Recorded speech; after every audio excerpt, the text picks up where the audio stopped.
Dum dum dum.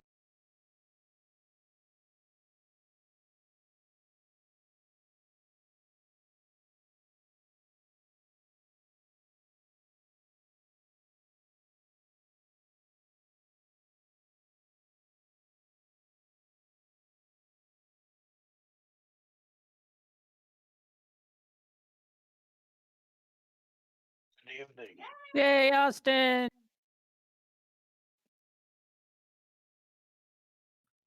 Hey, man, it's just Brian. Hey! Oh, that's me. Hey, hey!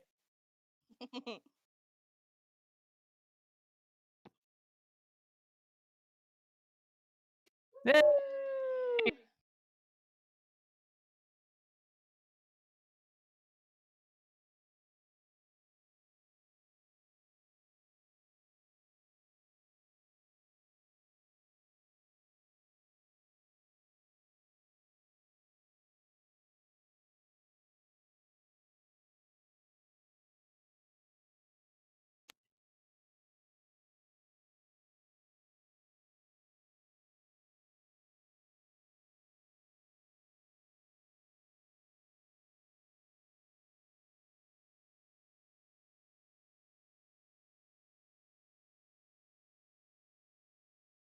Persuade you in the appropriate direction?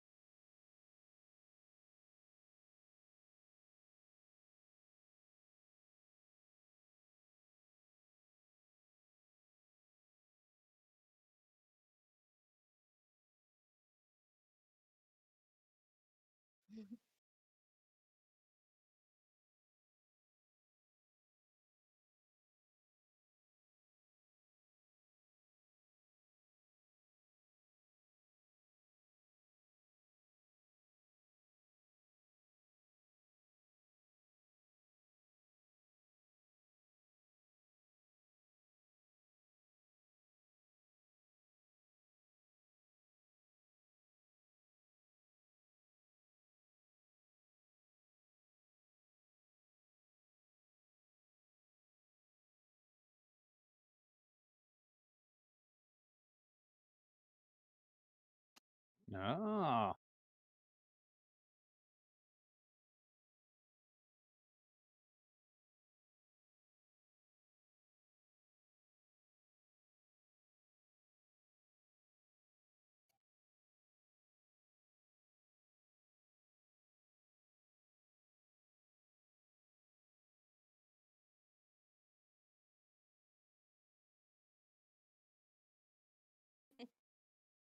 By God. So what do we got going on this week?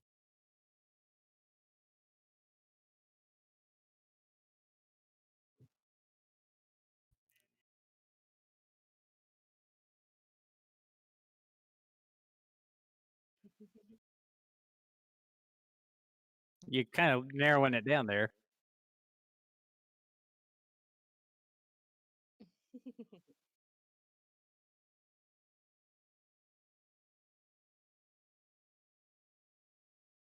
Yeah, we Right? kinda got a handle on this one.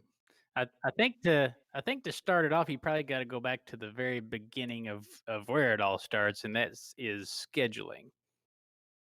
Mhm.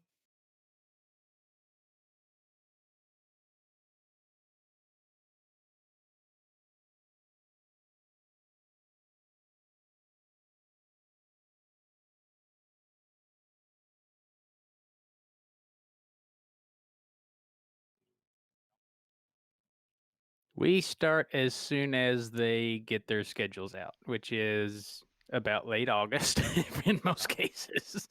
Yep, Uh, summer, we September. Ah, we get pretty excited when if they have them out before that. um, I wanted to go off topic for just 1 second, and Tyler, I hope you don't reach through the computer and strangle me. I just realized my mic was muted in OBS. It's been a long week, Oh, dude. So anybody that's listening, I don't know what you guys heard or you haven't heard.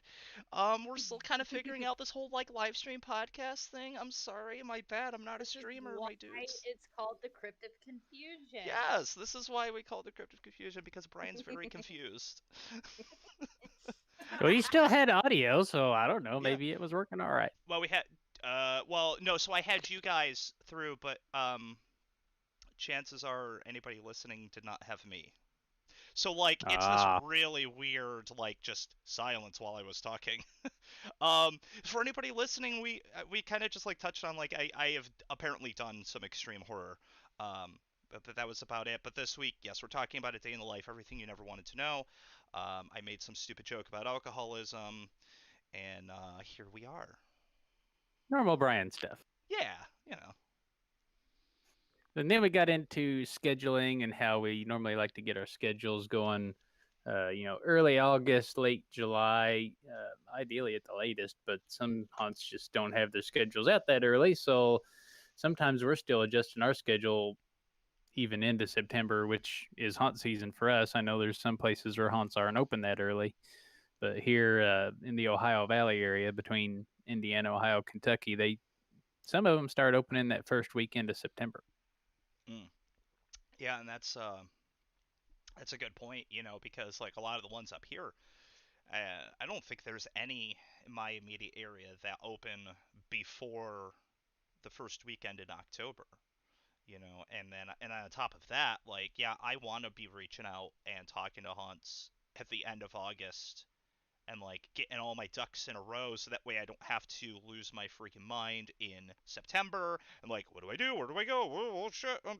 Like I'm not freaking out for that month. Mhm. But We as we pretty all much know, freaked out anyway. yeah, as we all know, it's going to happen anyway. A lot of haunts are like, we don't know, dude. Talk to us the week before we open. I'm like, what do you mean? Right. And yes, and Nora and I especially, we our goal is to hit 40 haunts during the course of the season, and that's not very easy to do if there's gaps or anything like that in the schedule.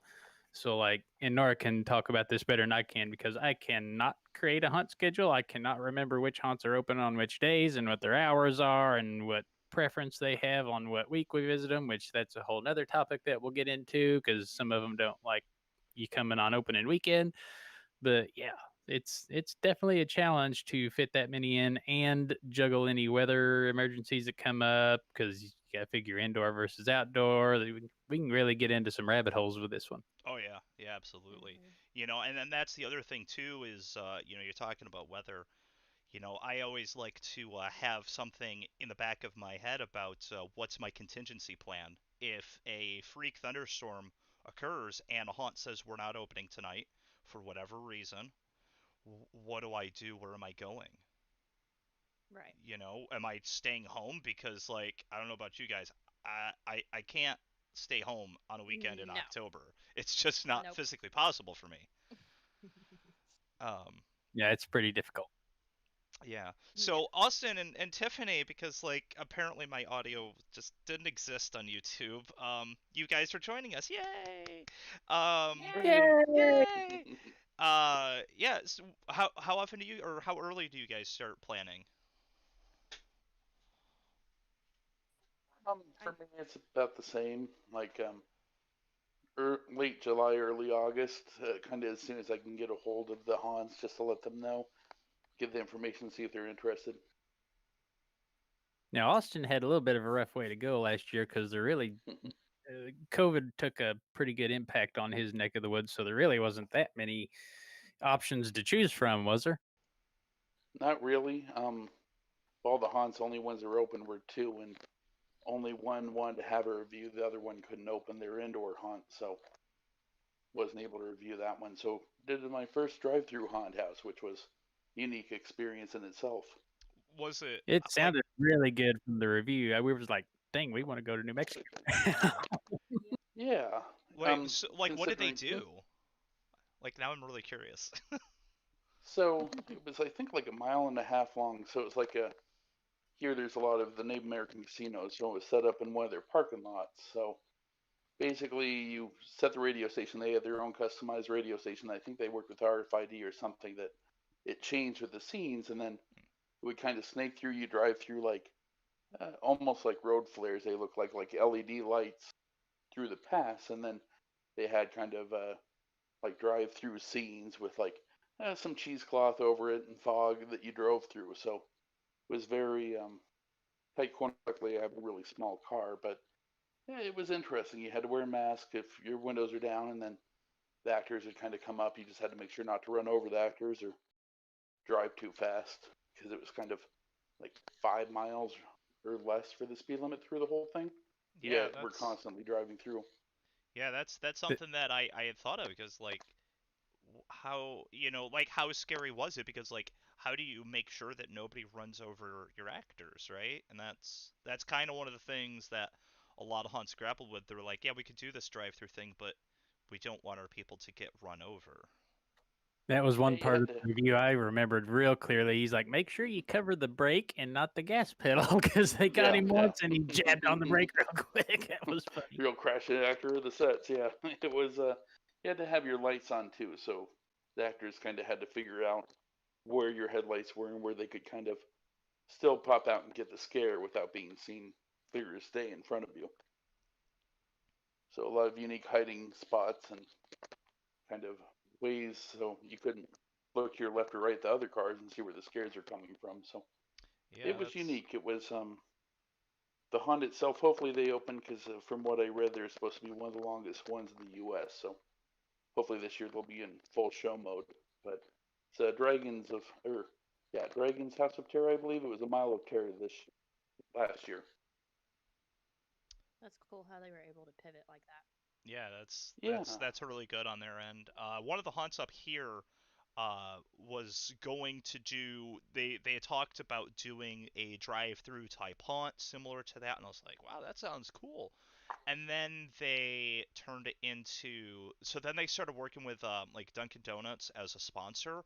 And if you know Dunky Dunks, Dunky Dunks don't do scary, y'all.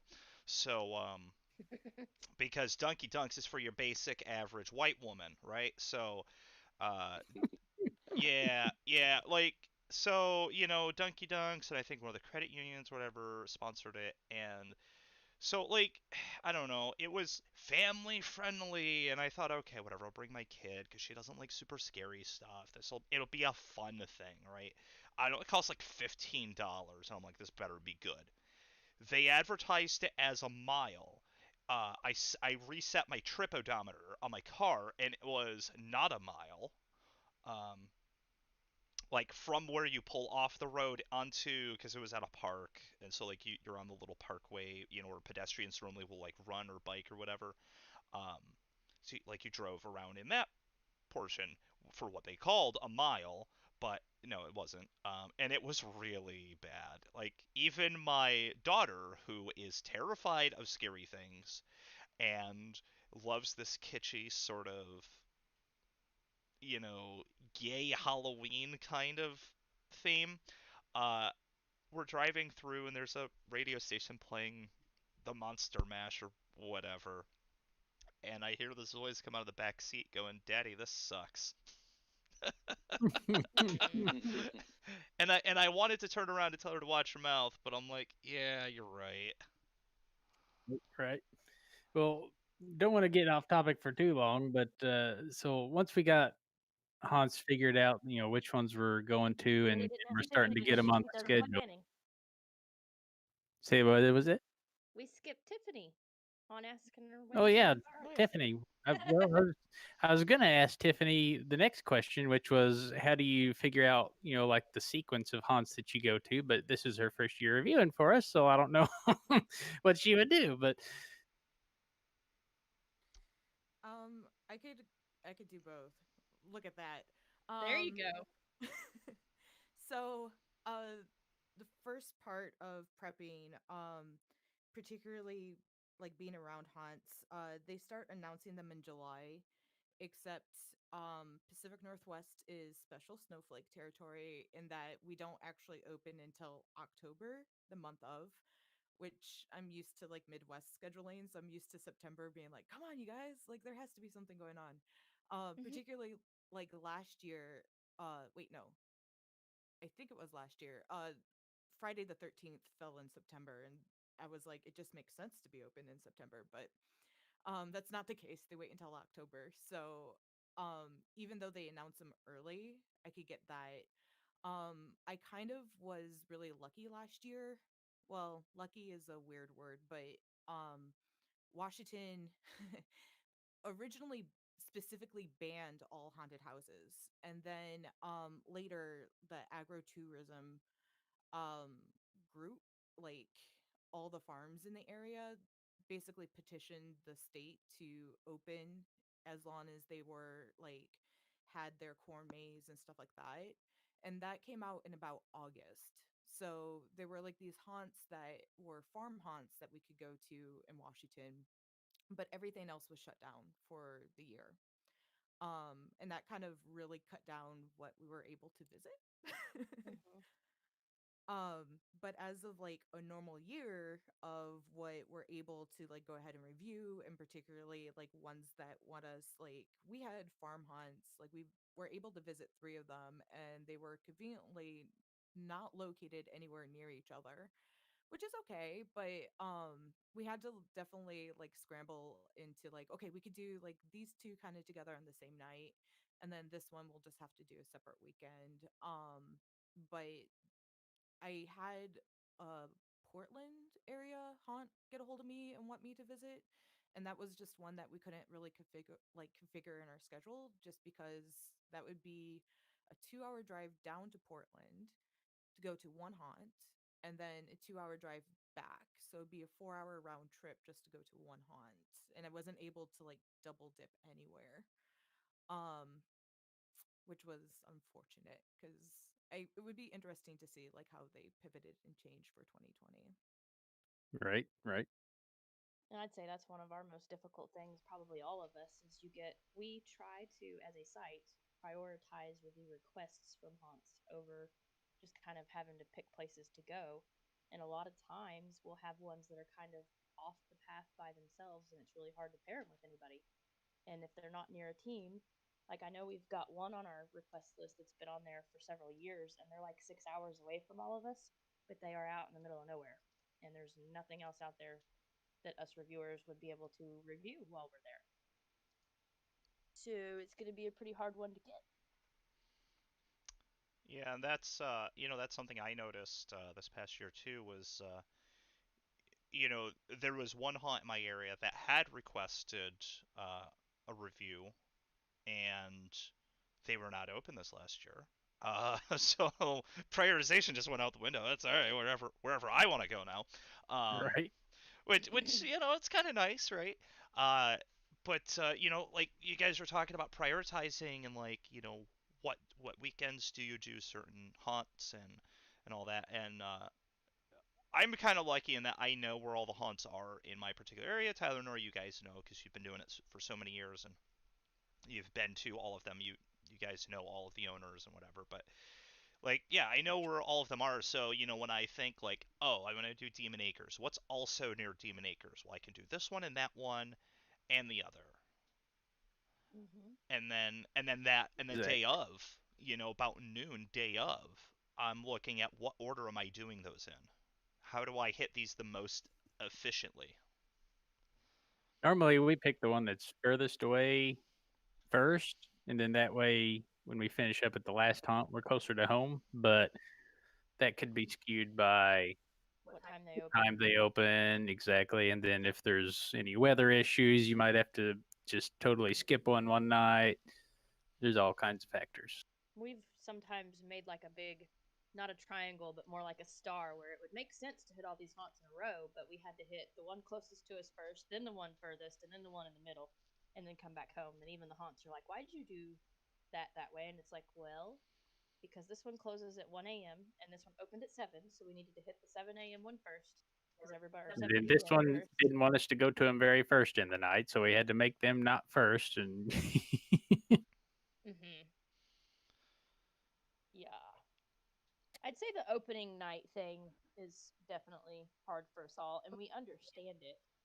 And we do have haunts that are okay with it. There's not very many, but I would say that's our biggest like hurdle when it comes to doing our schedule because we've usually got September and October completely full every single weekend. There's at least 4.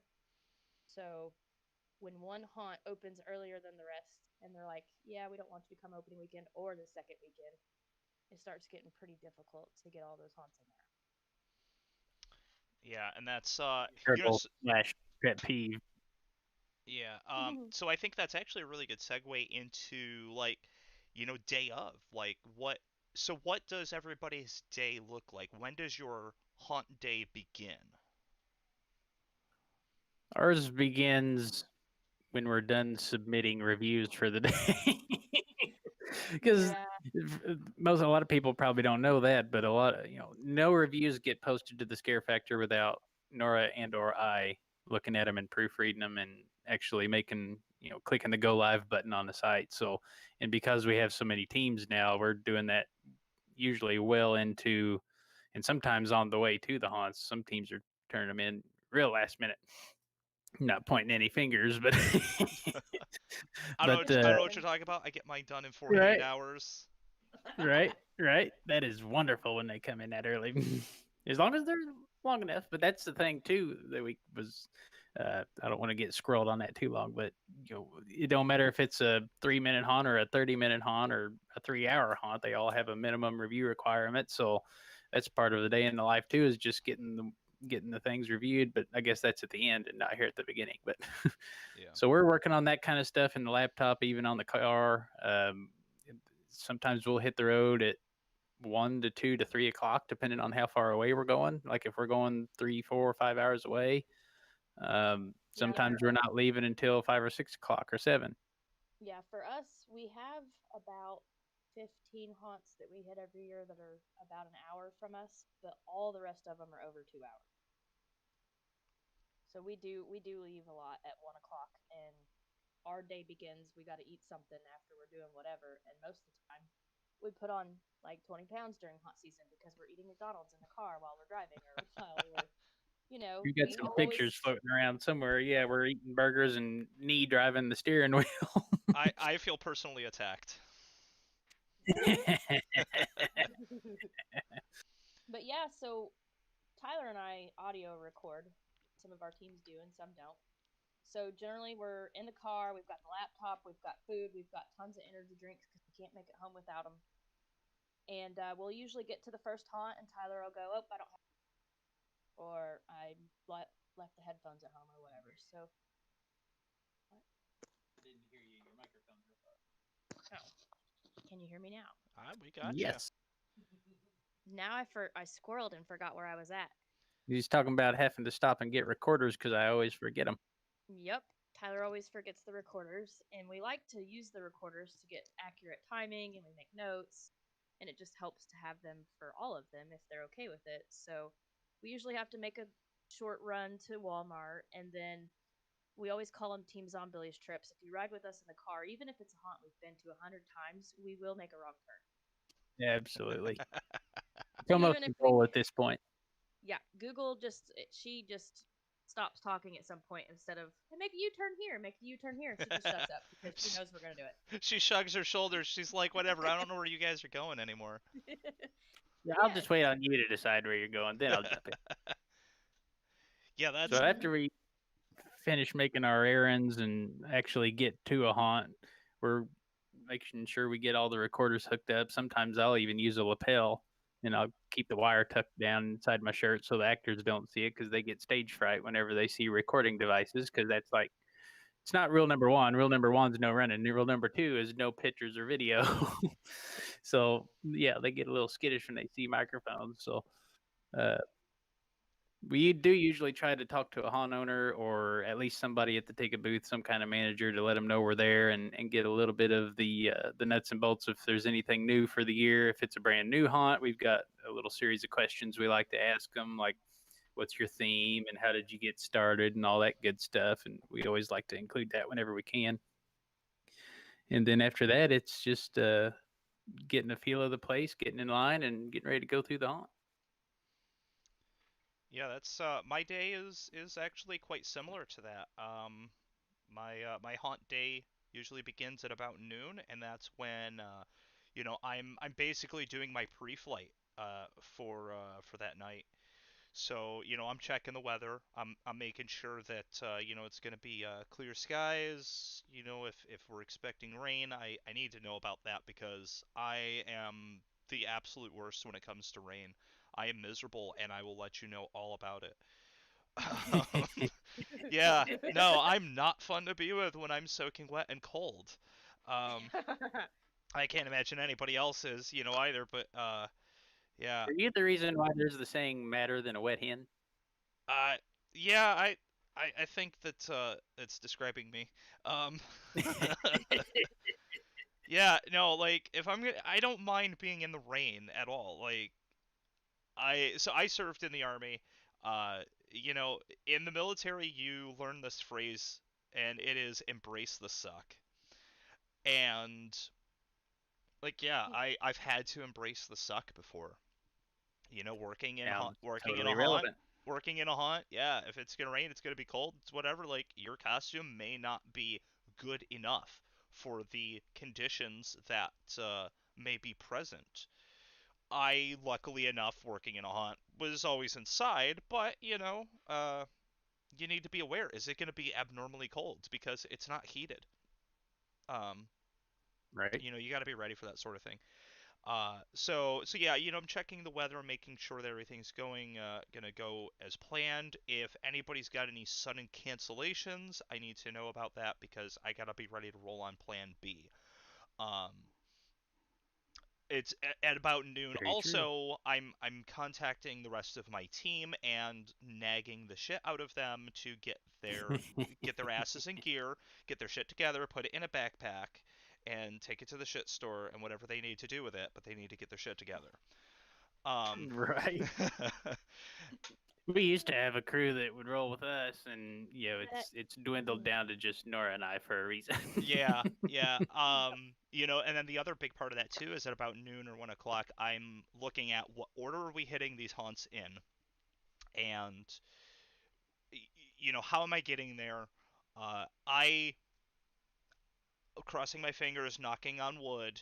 I have never made a wrong turn, gotten lost, or I won't say I've never blown right past the haunt. I've definitely done that one.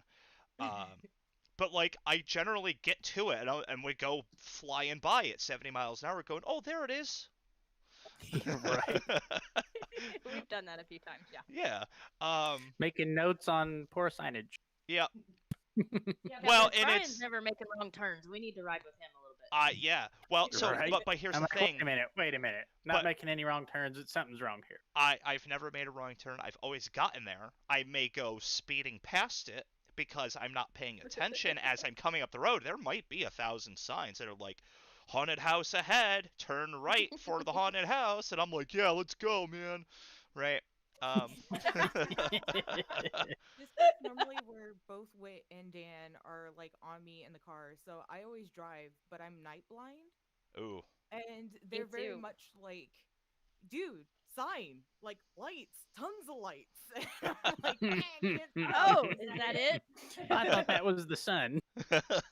I thought it was daytime.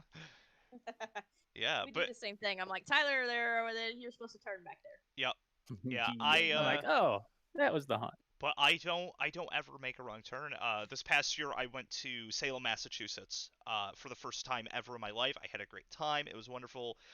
We stayed in Portsmouth, New Hampshire, because I wanted to check out Haunted Overload.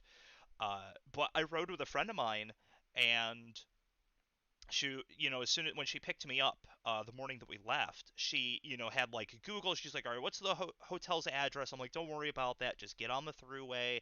Just start going east, right? Because that's going to be a majority of it anyway. She's like, okay.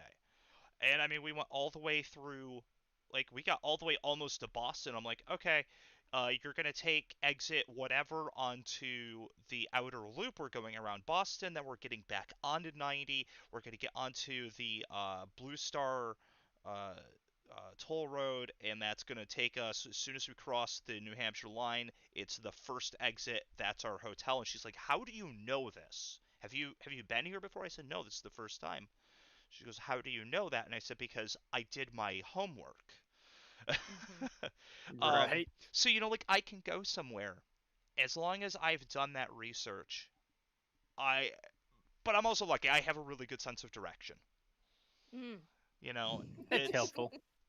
it is. I drove for There's a Uber. reason why Nora doesn't drive. Yeah, I There's a drove reason for why I'm Uber and laughing. Grubhub for a while, and like you refine your sense of direction by doing that because they'll plop you into the middle of a housing development with no way to get out. And you're Mm-hmm. like, Right. so like if you can orient yourself to go, okay, the main road is that way, you start making turns to go that way, Right. and you figure it out pretty quick. Um, yeah, that's I think that's where you and I differ is that I've never gotten lost on the way to a haunt. Right. I have never Right. gotten lost. Now I've ridden with some friends and I tell them like you need to take this turn and they're like, "Do what now?" as we fly right past it. Yeah. Um they get lost. I don't. Well, one night Tyler went driving down some grass in the middle of the road, didn't even know he was off the road. Yeah, I was just driving along and I'm like, oh, where'd the road go? And the freaking lane ended. Lucky there wasn't a guardrail there. We'd have smacked right into it. Yeah. I mean I've been out on some old country roads where, the road turns very sharply and the lines are not painted very well and you're in a cornfield. You don't Mm-hmm. even know I it. can't even use that as an excuse. We were in downtown Seymour. Oh god. Oh, come on, Tyler. This is a 2, 3, 4 lane divided highway. Oh man. Yeah, I can't really I explain it. believe Mario and Nancy were riding behind us that night. We got a pretty Yeah, good kick out of they that. can witness to that. I want the dash cam I think footage from they that night. almost went off the road with us. I want the dash cam footage. We need to do a dash cam because, yeah, we're generally in a hurry. I'm sure all of us get in a hurry. Yep. Mm-hmm. Mm-hmm. So yeah, Austin, Tiffany, anything to add to your pre-gaming, pre-flight, going to haunted houses? So pre-gaming normally, um, Dan meets us over here at our house, and then we go ahead and head down. The whole entire time down, normally our whole conversation is about, I call it temperature checking, but it's basically getting us all on the same page of what score we are. Oh, okay. Interesting. Because we're not the same person, and like Dan's 10 is different than my 10. It's different than Wit's 10. And so you do this thing in tech where you kind of do a temperature check and make sure everybody is like on the same page on a project. So that's kind of what we do, is just making sure that all of us are on the same page. Right. That's a really good Because idea. Mm-hmm. yeah, it's helpful, particularly with having like a team that's more than just, like myself or even myself and Wit. Mostly because like I've definitely, like, we've had discussions of like for example, we get lost and I'm driving and I miss a turn and we're literally on an island somewhere. And like Dan's over there being like, signage, I know there's a signage question. Like, that's a zero. And I was like, you can't give people zeros for me being stupid. And then so like a lot of that conversation came out of it, but yeah, it's a whole lot. Depending on like where we're driving, last year our drives were probably about like an hour and a half to 2 hours. So yeah, we have a pretty long time. After that fact, we kind of start talking about like what we want to see. Um, that was a lot of our conversation last year, is what we want to see Mm-hmm. and kind of like what we're kind of expecting. So Dan, would look at the website or whatever and be like, well, this is supposed to be the storyline. I would go ahead and talk about like the social media aspect. And so we would kind of like get, I guess, for lack of a better term, it's like pre-gaming all of ourselves Mm-hmm. Right. to being like, okay, what they're supposed to have this story. Let's see if we can figure out this story, like us actually going in. But like, this is the story. We read all of like the wiki pages and all this stuff, so Mm-hmm. we have enough time. So that's kind of what we do. Yeah, we kind of do the same. Read the theme if they have it. We'll sometimes read through our review from the previous year if we have one, and then we'll read like customer reviews of that year just to see, kind of like to psych ourselves up, I guess. Mm-hmm. Yeah, Mm-hmm. Yeah, that's for Mm-hmm. that's sure. that's not a bad way to look at it. I mean, I definitely psych myself up, but like it's just because like, yeah, it's hunt night. Yeah, let's go. Mm-hmm. Well, that helps us remember. Kind of, it gets the memory juices flowing too, as far as like what it was like last year. So it's easier to pick out any changes, Yeah. Mm-hmm. anything Mm-hmm. noteworthy for the review, anyway. Austin, you got any things to add for your pre-flight? Yeah, so on a normal year, if we had a team, first thing I'd do is I'd have like a cooler in the trunk with energy drinks, Uh-huh. snacks, sandwiches, Oh, he's just smart. to He brings a try cooler. to. Over the years, when we had larger teams, when I was working on another site, when you have 8 people, if you're trying to go like fast food, there's 5 different places people want to go, so couldn't really afford the time. But when it's just the two of us, get the snacks and everything, kind of. We'd normally carpool, so I'd pick up the other critic, which eh, she was brand new to haunted houses. I kind of introduced her to it, so kind of new blood. Then we kind of, as I called it, pregame on the drive over, kind of discuss the different haunts we're going to, kind of go over the alternative plans. So if it was raining, if an emergency happened and one of the haunts closed, maybe happened to someone. So depending on how far the drive, I think the furthest we did one was 4 hour drive each way, and we hit four That's a haunts in one haul. night. Yeah, it was a bit of a drive in the mountains, but so depending on what time you're reviewing, we'd leave early. Like the 4 hour ones we do on a Saturday, kind of pre-game. I'd look at the websites and like Google reviews before to see what other people were saying if it was a new haunt or my experiences from the year before, and then just kind of I would always have the GPS on my car and on my phone because GPS in the car sometimes would just say in the middle of a field, the haunt when nothing was there. So I had the backup just in case because I am not the best with directions. Um, and Right. especially with some of the haunts where there's literally like a red, normal street light almost, and that's the only thing you can see from the haunt from the street. So sometimes you'd have to have those two GPSs because the entrance might be in 2 different places. So, but kind of amp ourselves up. I'd always have the windows down because sometimes you could smell the fog before you got to the haunt, so that would help finding it. Um, Mm. but yeah, just amping yourself up, and then Oh, that reminds typically, me of Darkview. Or no, Haunted Hills Estate.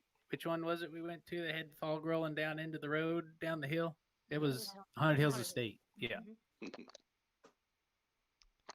yeah, and then I'd try before I'd leave to pick up the other critic to like either on Facebook or wherever, reach out to the haunts just to give them a heads up, like, hey, tonight we're going to be reviewing, just so it's not last minute and you get the ticket booth and they just don't know what's happening. So Right. Right.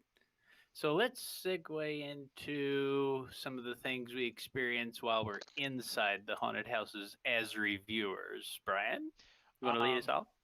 yeah, so I mean, like, so we get to the haunt, and I mean, the first thing I'm doing is I'm hitting that ticket booth because, chances are I already talked to the owner or I talked to some manager. We've procured those comped tickets, so we got to go pick them up. Um, and usually that's a really good practice anyway. Regardless of if you're buying your tickets or they've been comped or whatever the case is, it's a good practice to just make your way over to that ticket booth. Look at the line. What is it like?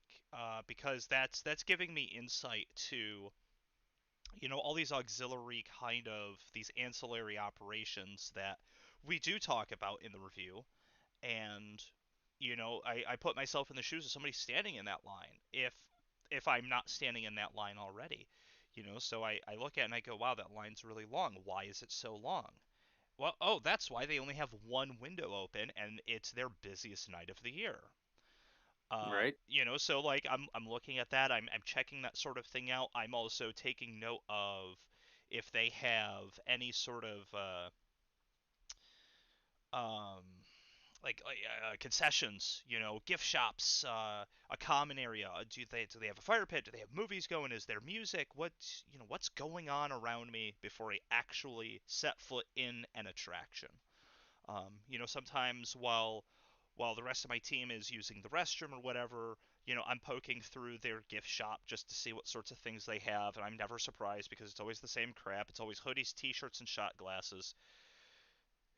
So, Right. and I'm like, oh my god, I have so many of these things. Um, so that's getting there. That's what we're looking at, and then we'll do the attractions, and then afterwards, if there was anything that caught anyone's eye, maybe there was an extra attraction that uh, was not comped or we hadn't bought a ticket for. Does it look like fun? Do we want to buy a ticket? Let's do it. Demon Acres, for example.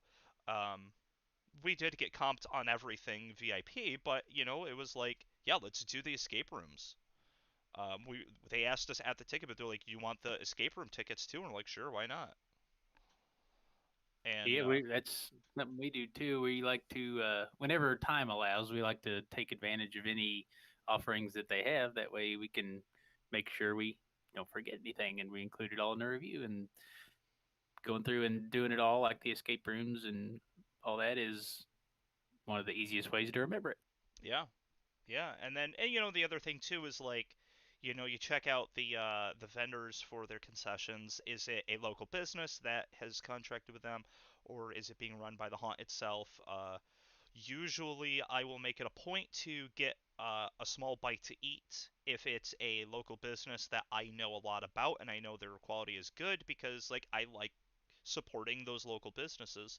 Um, but other times, if it's just the haunt and they have their own, uh, I guess, culinary staff running a food truck or whatever the case may be, if it looks good, I'll get something. Why not? And that's Right? Oh and then yeah, and we then love we're name dropping the concessions. oh yeah. Yeah, and then we're on the road to the next place if we have another one for that night. Mhm. And we're usually eating those, loaded chili bacon cheese fries in the car, like, oh yeah, oh yeah, yeah, great haunt, yeah. Nobody can understand a word I'm saying because I'm stuffing my gullet full of like just awful, awful, greasy, delicious food. Yeah. The deep fried Oreos. I have to take it Oh, every time. oh God. I ha- Cannot pass up the deep fried I Oreos have and a the lemon K-cup. recipe. I have the recipe for those, and I will give them to you later. They are delicious. Yes, they are. And as far as like actually inside walking through the actual attraction, we've got a whole nother series of videos that are dedicated to our deep dives into our categories, and that really, all those really drill down into what we look for actually inside the haunt. But even still, there's a lot of things that we didn't talk about in those videos that we experience just because we're reviewers and we've been going through them for the last 10 years. Like, we'll get actors going, "Hi, Tyler," and "Hi, Nora," or, and we'll have them. Shoot, I've been picked up and carried through rooms. I've been turned upside down and had stuff shaken out of my pockets. And it's like, oh, I know not everybody's getting this, but okay. there's, yeah, there's a whole realm of things that we get into just because we're reviewers, and I think sometimes they amp up the shows just because they see us going through, which is I'm not real crazy about. I mean, we appreciate them wanting to give us a good show and stuff, but at the same time, we really want an accurate show. We want the same show that everybody else is getting, and it's hard to judge that. I mean, again, we've been doing it so long, we can kind of tell what's normal and what's not, and kind of Oh yeah. yeah. that's a whole nother thing. Well, and Oh we've yeah. been in a haunt before that. Before we went in, we'd been there like 5 or 6 years in a row, and he's like, "Just to let you know, I never let my actors know that you're here." And we're like, "Oh, okay, cool. Oh, Like, this is a good one. we prefer that you don't." And he's like, "Okay, if you guys want to go get in line for this haunt, he had like 5 attractions. So we go into the second haunt, and as we're walking through, security guards about knock us over to get in front of us as they, in front of us, tell the actors, hey, the reviewers are getting ready to come through with flashlights and all. And that was the They're haunt getting on the owner. radio. Hey guys, alert, alert, alert! Reviewers are coming through. Alert, alert! Oh, Yeah. that's good. Yeah. Yeah. Yeah, that's We've had one guy really screw up, and he's like, "Oh yeah, some actors came over from such and such haunt because we knew you were coming first tonight." It's like, really? Oh man. Yeah. Oh, you shouldn't have said that. Oh man. Yeah, Yeah, so they were jumping back and forth between haunts that night. Wherever we were going, they were sending actors over there. And it's like, oh my god. Oh That's the jeez. downside of announcing ahead of time when we're planning on going. So we're trying to cut back on that a little bit each and every year. Well, I guess on the other hand too is that if they are short-staffed, at least you get to see what that full show looks like, right? You're not That's reviewing. why we do tell them. That's exactly why we tell them. Yeah, because we don't want to see them at their worst. We want to see them of what they're capable of. Right. Right. You don't want to write that review and go like, "Wow, the show was just not great. They could have used a lot more actors, but it was just that one night." Yeah, So and we yeah, give the owners there's the chance to tell us at the same time, hey, we were a little bit short-staffed tonight. Okay, we can make a note of that in the review. It may not change the score, but at least we can say, hey, on this night they were a little short. This is why they got this score. right, yeah. But yeah, so I mean there's some ups and downs about that. But you were just talking about you get some certain treatment from certain actors because they know who you are. You've been there a million times. And it reminds me of when I go to the haunt I worked at and I see some of the people that I'm still pretty good friends with, I'd like to think. My buddy MC, whenever I go to Frightmare and I find him wherever he is. I he in the past has given me shoulder massages and back rubs, which is wonderful. Like what a good friend. Yeah. Right? And I'm just like he'll come in and he'll do his scare and I'm like, "Oh god, I hate that because he's a clown." And like I don't hate clowns. I'm not that scared of clowns, but he's a big guy, right? He He's like, oh, God. he knows how to hide from me. Uh and that's Oh, his biggest strength is he knows what to do. He used to work at Hoochie, so he's okay. he's got some skills that maybe other actors don't, right? And Gotcha. so he knows how to hide, he knows how to camouflage himself, and really get a really good scare no matter where he is. So I'll come into a scene, I'm like, there's nobody here. Shit, where's MC? um, Right. and then he'll do a scare and he'll see me tense up and he'll give me a back rub for the next 3 scenes to make up for it. There you go. So I just looked at the clock and we're in the 45 to 50 minute mark, and I definitely don't want to forget the stuff that we do after we get to go through the hunt. Right. So what's some of the first things that we're doing? I mean, I know what it is. I'm asking as a person talking on the show. What's some of the things that we do as soon as we leave a hunt, and even before we get to hunt number 2, if there is one? Crack a cold beer. Crack a cold one for the road. No, that's what the flask is for. Oh, okay, okay. We So have with our. team, Go ahead. Dan is our like scribe or whatever. Uh-huh. So normally we just start talking, and then Dan's over on his phone like frivolously typing and sending like a message to himself because he actually starts writing the review. Okay. Okay. As soon as he like, we're not even off of the property. I'm navigating the parking lot, and he's writing things down that we're talking about. Yep. That's what Nora's doing, except for she's filling out the score sheet first. Well, I usually take notes first. I don't want to listen to the recording. I don't want nobody to talk to me. I sit down, get my actual review sheet out, and start writing notes in each category. so then I can remember that later. And I've generally got probably 2,000 words before we get to the next haunt. It's not the actual Right. review though; it's just notes. Yeah, she's got the score sheet open and a blank Word doc with all the categories outlined and empty, and that's where she makes the notes in each category. And yeah, That's similar to what I do. I usually have a tablet with me, and I've got the downloaded score sheet on there. So immediately, as soon as we get in the car, all right, Dawn, I need your scores for this, this, this, and this, and she'll rattle them off. Rick, I need the same scores, and I'm filling mine in, and then we go all the way down that, and if we're doing another hunt, great, that score sheet is filled out. I've got all my audio notes that I can reference later when I go to write, because God forbid I get my team to write anything. you're right. That's probably what Nora feels like with me. No, I score Tyler's haunts for him most of the time, and then he goes back and checks because he's so slow at scoring.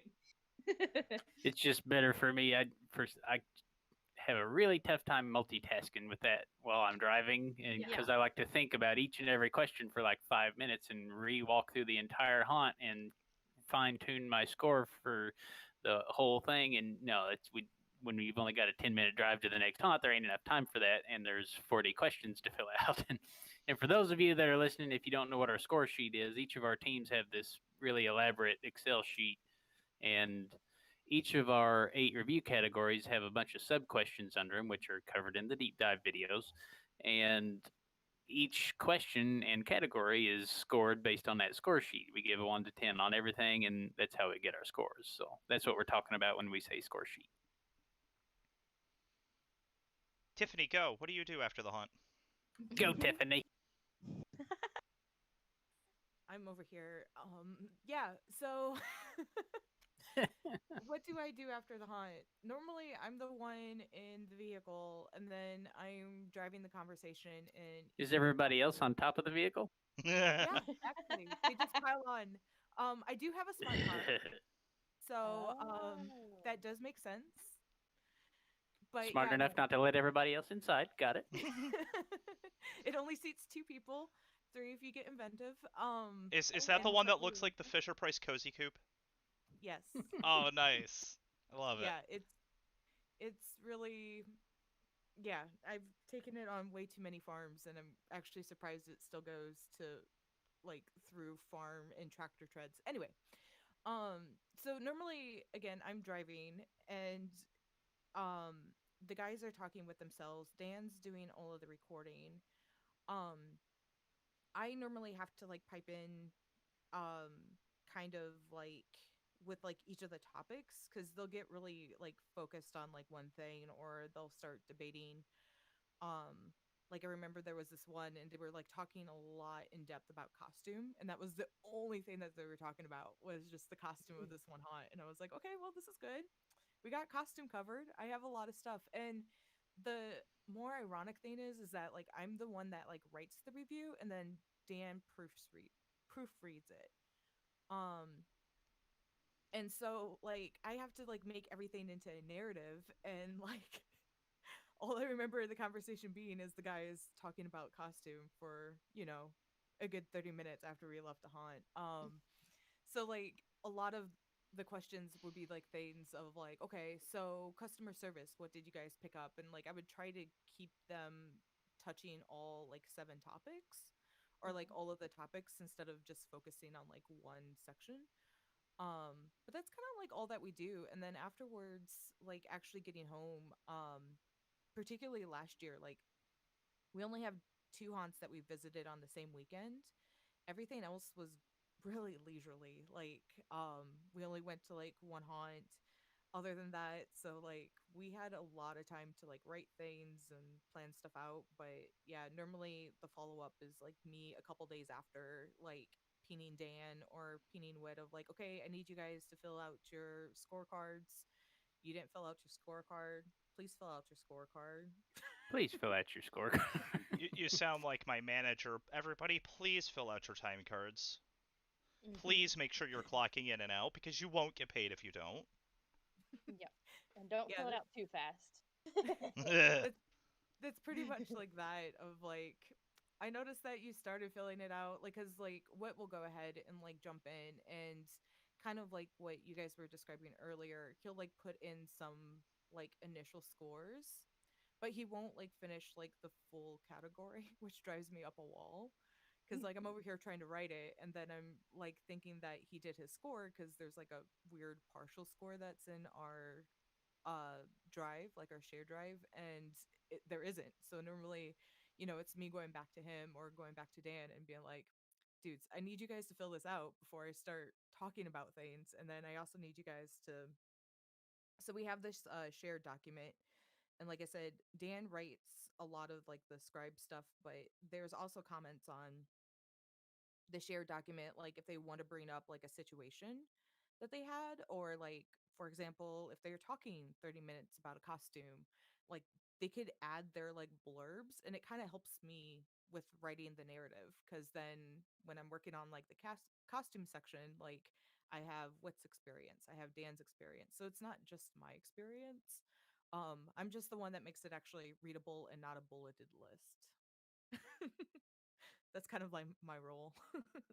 And that's one thing as a reviewer too. We have to have our scores kind of done before we can write the reviews because we're trying to write this experience based on these scores. So if we want to go, oh, their costumes were amazing, they were much better than last year. If you're going to say something like that, you want to kind of scores and make sure that the scores align to what you're saying. Yeah, and that's something we do, especially having gone to a lot of repeat haunts. We've got, like Nora said, the core group around us that we go to every year. So we're pulling up last year's score sheet and comparing it to this year and making sure that any changes are, number one, accurate, and number two, appropriately accounted for and described in the review. Austin? Yeah, exactly. Similar process with me. Basically, we all have the score sheet, so we're filling out all of the scores, and then um, basically have an audio recording if I'm not able to record in the haunt, so we can get our initial reactions, kind of go over our highlights, what we thought was good, what we thought was bad, just all the information, and then send it out to the team. So we have those as kind of footnotes while writing the review. And for us, usually we commonly do 2 haunts a night, sometimes three, probably three, a lot really. And as soon as we're out of the third haunt and we get our score sheet down in the car, I'm always like, okay, what's the closest haunt to us? Are they still open? You're right. We're seeing if we can sneak in anymore. Yeah. Yeah, not to review, just to go, because as reviewers, you kind of get, as you do it longer, all of you guys will kind of see it too. But since most of you have worked in the industry, I'm sure you. Where was I going with that? Talking about taking advantage of the Yeah, going yes. through hunts leisurely. You get like stuck in reviewer mode, so it's really hard to enjoy an attraction as like a normal customer, and where you're not paying attention to a 360 view at all times, trying to figure out exactly what that actor said and exactly their timing.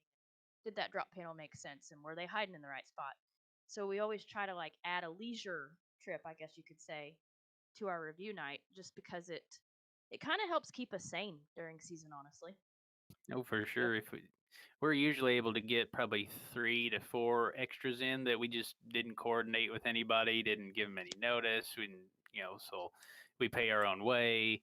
Uh, yeah, we like the opportunities to go through when we can take the reviewer head off and just enjoy it and not have to remember everything. Yeah, I call the bonus haunt. Like, if I contacted a haunt, they said they didn't want a review, then I'll just, after we go through the ones that we're reviewing, just all pay to go in, just enjoy the haunt, just, just kind of clear our minds a little bit before we write the reviews. Mm-hmm, mm-hmm. So then there's the whole aspect of reviewing after the review is up and posted and it's live for everybody to see and share. And that's when a lot of the really good stuff comes in because we get actors reaching out to us. Hey, thanks for mentioning me in the review. And, thanks. It was great seeing you guys again, all of that good stuff. And then we get to give out awards at the end of the season, and then there's some not so fun stuff that we get to deal with as reviewers too, and that's some of the haunt owners that disagree with the way that they were scored, and uh, yeah, that can get pretty aggravating at times, but it's part of it, and we always try to take whatever they say into consideration. Uh, and yeah, it's I'm not sure where I was going with it, but it's just a part of the day in the life is dealing with some of the aftermath of what you say. So yeah, Yeah, we'll sometimes have haunt owners contact us for conversations that last 48 hours during the week, and we're trying to write reviews and we're trying to accommodate them and answer their questions. Sometimes they've said, "Well, I know my actor was in this room and did this and that, and you guys said my finale, wasn't as good as it should have been, and I know this person was in there with a chainsaw." And it's like, well, we do kind of have a recording. I mean, if you really want to listen to it, we can do that. yeah, he came after us, but he only chased us for like 3 seconds, and when we didn't run screaming with our hands in the air, he just stopped. So that's why your finale wasn't a 10 or a 9 or an 8. And also, how cliche is a chainsaw as a finale, right? Oh, it's almost the norm out here. It's a joke. It's not It's a that way joke for for us. everybody, but it's like, oh, it's the classic chainsaw finale. Yeah. Oh yeah, it's a joke I for think us. it's almost a requirement. I know. It's a joke for us in my team anyway, because like we've been to some haunts that are very unsavory, which we won't name. We won't name. We're not talking about that, but we've been to a few, and the finale is like a really bad chainsaw finale, and we're just like, oh my god, really? And we've Like, seen some really good chainsaw finales, to be fair. But yeah, these are probably the one guy in the clown outfit at the end of the morgue, or yeah, right. something that just is really wild and yeah, It's totally off the wall. yeah, it's the guy that just doesn't belong. You're like, okay, I'll give you a point for that. And that, for some reason, put another part of this topic in my head. As reviewers, people probably don't see this, but sometimes we go to a show and it's consistently like an 8 or it's up there in the 9s. And sometimes you show up and you go through, and compared to other haunts in previous seasons, that show is like somebody just like turned a switch or flipped a switch, and it was a totally different show, and their score is going to drop a lot.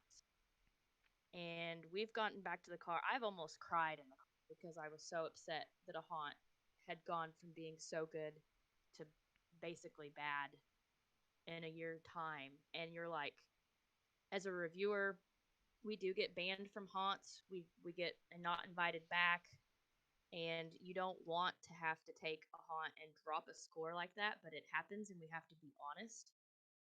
So And a lot of hunt owners really take offense to that whenever you've got to be, try to be fair and honest as you can. And it's like, I mean, I wish we could have everybody's score go up every year, but, sometimes it just wasn't as good as, or at least as good as we remember it last year. And we have to adjust the scores accordingly. And sometimes as we learn and go to new haunts, our scoring rubric for our individual team can change from over the course of the year. Like the first time we made it up to Chicago and got to go through some of those haunts, it's like, oh wow, these guys are on a whole different level. So I mean, as we just saw those kinds of things and gained experience, I mean, it's it affects other haunts and the way that you see them. In all reality, I mean, you don't know what you don't know until you've seen somebody do it better or worse, as far as that goes. And you know, a lot of hunt owners don't really see that side of it, I guess, because I guess they're used to seeing their own show, and it's hard to understand how our experiences as reviewers can affect the way that we the way that we experience some of the haunts that we've been going to for years. Yeah, absolutely. I mean, I can think of a few where the owners think they're doing a great job, and they see all this great stuff at trade shows, and then they bring it back to their haunt, and not a lick of it makes sense. But like, if you ask them like, "How's your Right. haunt?" They're gonna be like, "Oh, this is the best in the area." Oh yeah, or it's the best it's ever been. Yeah. Well, that may be. But anyway, we're starting to get off topic again here. We're about 10 minutes over the hour. Does anybody have any closing thoughts? Yeah, right. I need a soundboard. I need the crickets. All right, I'll take that. I'll take that as a no. I'd like to thank everybody. Well, I think it's just back down to the three of us who are watching now. There might be one person watching this whole thing. I'd like to thank anybody who's listening. That's right. Oh, you had some echo there. Thank God it's happening at the end and not in the middle of the show. My mic keyed up. Yeah. But yeah, I'd like to thank anybody who's listening, who will listen, who has listened, who listened to about 4 seconds of this and was like, I don't know what the hell these guys are talking about. Oh, hey, you checked us out. That's cool. Absolutely. Yeah. And if you are watching and you've ever thought about being a pro reviewer, hit us up on the Scare Factor. We are always looking for new teams. Just go to thescarefactor.com/join us, and that'll get you started in the right direction. You can see a map of where all of our existing teams are, see if there's any vacancies in your area, and we do have a pretty lengthy application process. So if you're dedicated enough to get through that, then we will be happy to entertain bringing you on as a new reviewer. And so I hope you enjoyed it. This has been our brief interpretation of what it's like to be a hunt reviewer. If you've got any comments on the video, feel free to drop them. We do see each and every one that comes through. And if you have any topics for future shows, we would love to hear those as well. And so thank you for joining our Crypt of Confusion. Okay, bye! Yay! Yay! We'll see y'all next week right here on YouTube, Saturday, 9:30. We'll be doing this every week from now on. It's kind of a thing. Tell your friends. Hit that subscribe button. Smash the bell. Yeah, ring that bell. Same spooky time, same spooky place, same spooky channel. Exactly. So, and that's definitely not a ripoff of Batman. Definitely not. No way. No way at all. Batman's in the attic. All right, next week we'll be back.